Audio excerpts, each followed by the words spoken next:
Welcome back to ARAB. Today, we need to talk about something absolutely wild. Because Donald Trump is not just spiraling, he is catapulting out of control. What we've watched over the last 24 hours is a meltdown so loud, so frantic, and so desperate that even people inside his own orbit are saying, "What on earth is happening?" Trump has been posting nonstop, claiming that everything relating to Jeffrey Epstein is some kind of grand Democratic hoax. And in typical Trump fashion, he says he's now launching an investigation, not into himself, not into his own friends, not into the people who actually appear in the Epstein files, but into Democrats. Bill Clinton, Larry Summers, J.P. Morgan Chase, Reid Hoffman, anyone except the guy whose name appears all over those emails. Trump writes that he's directing the DOJ and Pam Bondi, yes, Pam Bondi, along with patriots at the FBI to go after Democrats for what he calls Epstein's involvement with them. According to Trump, everyone else is guilty. Everyone else is suspicious. Everyone else needs to be investigated. And he, somehow, has nothing to do with it.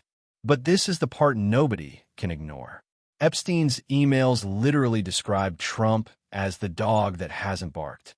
Epstein and his own brother shared memes warning people to keep their daughters away from Trump. Epstein bragged about giving advice to Russia regarding Trump before the Helsinki meeting.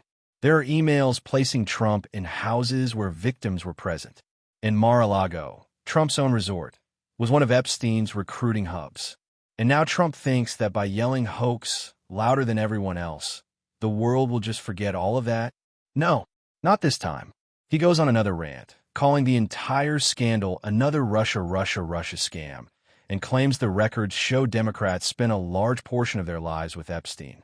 But here's the truth. The 50,000 documents he's referencing aren't new. They were produced years ago. The only new documents came from the House Oversight Committee's subpoenas to the Epstein estate. And those are the ones that directly contradict Trump's narrative. And that is why he's spiraling. Because this isn't just politics anymore. This is panic. The walls are closing in, the files are public, and even people who once defended him are stepping back. And while all of this is happening, Trump suddenly pivots to claiming Thanksgiving costs are 25% lower, a complete lie. He says inflation under Trump is falling, even though he has only been in office for months and people across the country still can't afford rent, groceries, or electricity. But reality doesn't matter to him. He just shouts whatever keeps his supporters distracted. Meanwhile, behind the scenes, his administration quietly ordered that all 42 to 44 million SNAP recipients must reapply for their benefits. Every single one, meaning millions of people who rely on food assistance could lose their support because a political appointee decides they're not needy enough. While he's shouting hoax, regular Americans are being squeezed harder than ever. And it gets darker. At Ghislaine Maxwell's minimum security prison, employees were just fired for allegedly leaking her attorney-client emails to Representative Jamie Raskin. Emails where Maxwell says she feels like Alice in Wonderland, is getting special treatment, and is even receiving help preparing commutation and pardon documents. In other words, she's being treated like royalty. Her lawyers just announced she's preparing a habeas petition. And guess what arguments she's expected to use? Trump's own words. She'll claim the government called her prosecution a Democratic hoax, so her conviction should be overturned. Exactly what analysts warned months ago. Trump's meltdown is now legally empowering the very people tied to Epstein. And MAGA allies are scrambling to protect him. Mike Johnson says Democrats are manufacturing a hoax. Tom Emmer insists Donald Trump has driven down the cost of groceries, while Americans are paying record highs. Others are on TV denying the obvious, that Trump's panic is rooted in fear, not facts. Meanwhile, abroad, things aren't any better. Iran has seized an oil tanker. China is shifting trade away from the U.S.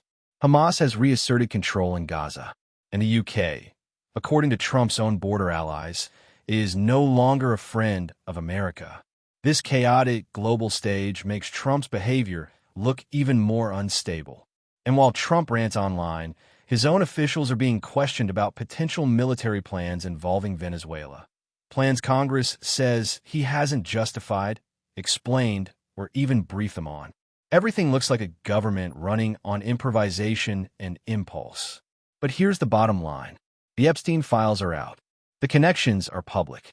And no amount of yelling hoax will erase the fact that Trump's name appears in emails, meetings, recollections, recruiting locations, and personal warnings from Epstein himself. This meltdown isn't strategy. It's fear. And the louder he gets, the clearer that becomes. Let me know your thoughts down below. And make sure you subscribe so we can hit 6 million. Support independent media. And as always, we'll keep you updated every step of the way.